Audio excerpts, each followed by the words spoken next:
그거 있으면 이야기해 보세요. 그러면 그거를 만약에 폭력 선동이라고 서부지법 사태 배우라고 하려면 뭘 가지고 왔는지 이야기해 보세요. 관련 당사자의 증언도 없어요. 그분들이 법원에서 뭐라고 증언했냐면 국민 저항권을 발동한 거다 자기는. 그렇죠? 그 국민 저항권은 개헌 이후에 정광훈 목사님께서 꾸준히 연설하신 거 아닙니까? 그러면 정광훈 목사님 말씀 듣고 내가 서부지법 가서 국민 저항권 발동하겠다 이렇게 말씀을 하고 계세요. 그분들이. 아니 그러니까 이제 그건 그분들의 생각인 거고 그렇잖아요. 그건 그분들이 국민 저항권을 잘못 해석한 거고, 예? 그분들 생각이지 왜 그게 정광훈 목사님의 지시라고 생각하세요? 국민 저항권 헌법 책에 있는 거고, 그리고 헌법학자가 그 이야기를 했고, 그것은 국민 계몽 차원에서 우리가 비폭력으로 끊임없이 벌여왔던 거예요. 지난 우리는 7년간 한 번도 광화문에 폭력 시위 난 거 본 적 있어요? 우리는 없어요. 국민 저항권에서 예를 들면 계몽받은 수많은 사람들이 있습니다. 그걸 가지고 어떻게 행동되는 그 개인의 자유예요. 그 개인의 권리고 그 개인의 생각이라고. 그 사람이 그렇게 주장하는 거랑 그 다음에 정광훈 목사님 국민 저항권을 설명한 거는 이게 어떻게 폭력 사태와 연관이 됩니까? 한 개인이 어떤 생각을 판단하는 게 그게 어떤 가스라이팅에 대한 그런 사람이 조종당한다고 보시는 거예요? 그건 그 개인을 너무 얕잡아 보는 겁니다. 사람은 그런 존재 아니에요. 자기가 생각하고 자기가 판단하고 자기가 결정하는 주체입니다. 그게 우리가 민주공화국의 기본 시민권의 기본 전제 중에 하나예요.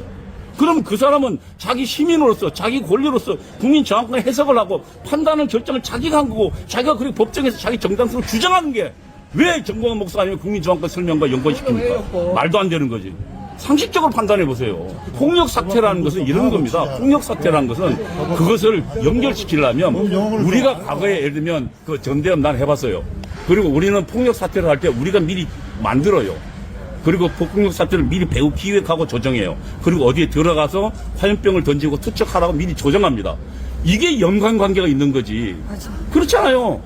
그러면 지금 정광훈 목사는 단순히 그냥 국민 저항권 설명만 했고 그리고 그 개인이 국민 저항권 실현 방법을 고민하다가 자기가 나름대로 실현 방법을 우리가 볼 때는 그러니까 위법적 행위를 했단 말이에요. 그리고 본인은 그 위법적 행위가 자신의 저항권이라고 주장하는 건데 이게 어떻게 정광훈 목사와 연관이 됩니까? 한번 생각해 보세요.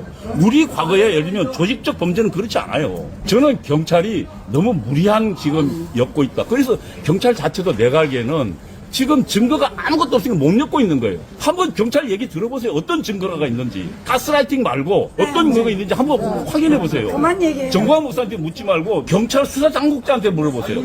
어떤 증거가 있는지.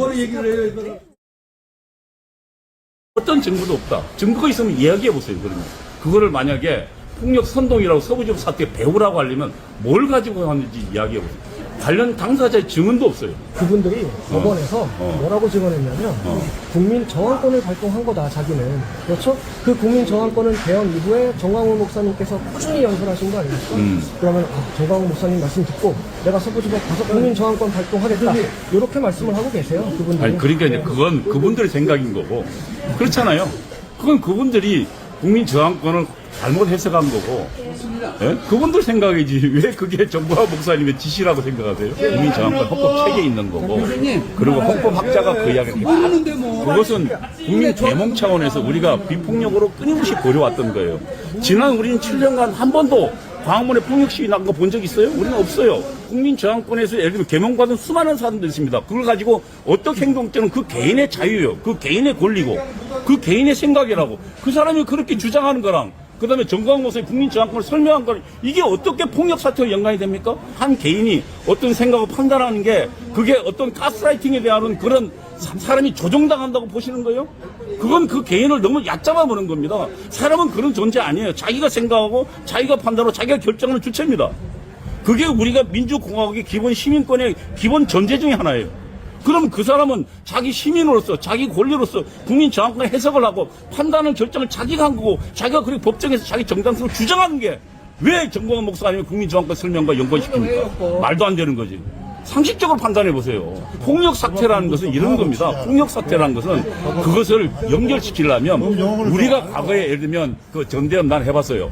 그리고 우리는 폭력 사태를 할 때 우리가 미리 만들어요. 그리고 폭력 사태를 미리 배우 기획하고 조정해요. 그리고 어디에 들어가서 화염병을 던지고 투척하라고 미리 조정합니다. 이게 연관관계가 있는 거지. 그렇잖아요. 그러면 지금 정광훈 목사는 단순히 그냥 국민 저항권 설명만 했고 그리고 그 개인이 국민 저항권 실현 방법을 고민하다가 자기가 나름대로 실현 방법을 우리가 볼 때는 그러니까 위법적 행위를 했단 말이에요. 그리고 본인은 그 위법적 행위가 자신의 저항권이라고 주장하는 건데 이게 어떻게 정광훈 목사와 연관이 됩니까? 한번 생각해 보세요.